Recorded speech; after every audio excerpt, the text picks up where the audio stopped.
एक दशक में अमित शाह बीजेपी के लिए सबसे सफल चुनावी रणनीतिकार के तौर पर साबित हुए हैं और यही एक बार फिर साबित हुआ। माइक्रो मैनेजमेंट, बूथ स्तर की इंजीनियरिंग और डेटा आधारित रणनीति। शाह ने चुनावों की रणनीति को हमेशा बूथ लेवल तक जाकर आकार दिया और जहां कुछ 100 वोटों का अंतर भी निर्णायक होता है। लेकिन पश्चिम बंगाल में 15 दिनों के प्रवास ने कैसे बंगाल की पूरी बाजी पलट दी, इस रिपोर्ट में देखिए।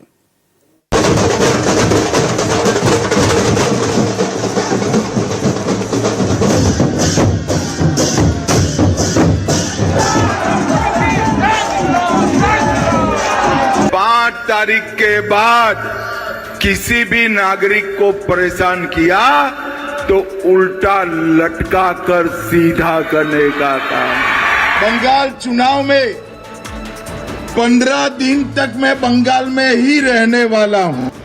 बस इन्हीं 15 दिनों ने बंगाल चुनाव की पूरी बाजी पलट दी।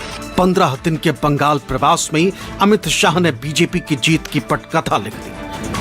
सुबह से लेकर देर रात तक ऐसा संघर्ष किया कि पहली बार पश्चिम बंगाल में कमल खिल गया।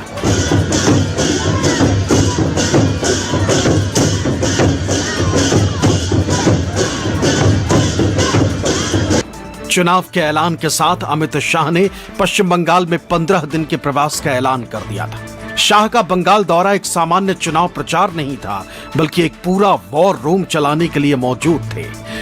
ये बिल्कुल वैसा ही था जैसा उन्होंने पिछले साल बिहार चुनाव में किया था। ये अमित भाई के रणकौशल माननीय प्रधानमंत्री जी का डायरेक्शन है।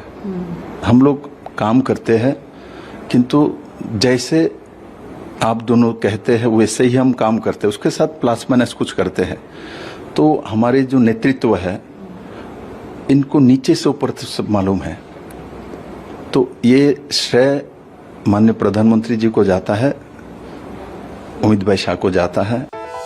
अमित शाह के दौरे उत्तर बंगाल, जंगल महल, सीमावर्ती जिलों और औद्योगिक पट्टियों में बारीकी से मैप किए गए थे। पार्टी ने करीब 100 से 120 जीतने योग्य और 80 से 100 कांटे के मुकाबले वाली सीटों की पहचान की थी और शाह का पूरा प्रचार कार्यक्रम इन्हीं सीटों के इर्द गिर्द बुना गया।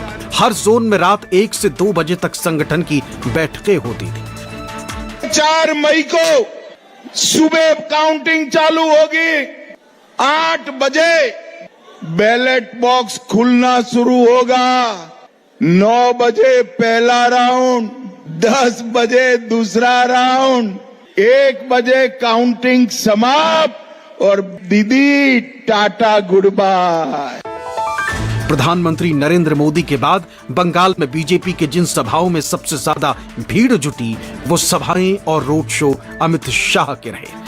पहले चरण के मतदान के दिन शाह खुद बीजेपी के वॉर रूम में मौजूद रहे और पूरी प्रक्रिया की निगरानी की। अमित शाह 15 दिन बंगाल में रहे, 5 अलग अलग जोन में रुके, रात 1 से 2 बजे तक बैठकें की, सबसे ज्यादा चुनावी कार्यक्रम किए, 30 जनसभा, 12 रोड शो, बैठकें की, पीएम मोदी के बाद सबसे बड़ी सभाएं की। बेखौफ होकर मत डालने चाहिए। दिल्ली के गुंडों की चिंता मत करिए। चुनाव आयोग ने चप्पे चप्पे पर सीआरपीएफ बिठाई। आप भाजपा सरकार बना दो। 5 तारीख को हम पूरे बंगाल से चुन चुन कर एक एक घुसपैठिए को बंगाल के बाहर निकाल देंगे। बंगाल विजय की शाह नीति के तहत ही इस बार बीजेपी ने दल बदलुओं और सेलिब्रिटी उम्मीदवारों के टिकट में भारी कटौती की। जोर दिया गया उन नामों पर जिनके पास स्थानीय स्तर पर विश्वसनीयता हो और पार्टी कैडर का समर्थन। इसके अलावा वोटिंग के दिन को लेकर भी विशेष रणनीति बनाई गई। पार्टी कार्यकर्ताओं को मैसेज दिया कि एसआईआर में फर्जी वोटर एक भी ना बचे। टीएमसी का छापा वोट रोकने का लक्ष्य कार्यकर्ताओं को दिया। बीजेपी का 100% वोट सुबह 11 बजे तक डाला जाए सुनिश्चित करने को कहा।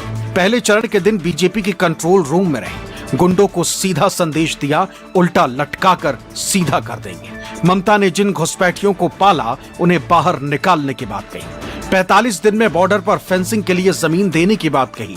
बंगाल में बाबरी मस्जिद नहीं बनने देंगे ऐसा कहकर हिंदू वोट बैंक एकजुट किया। संदेश खाली, आरजीकर जैसे मुद्दों को लोगों तक पहुंचाने का रोड मैप दिया।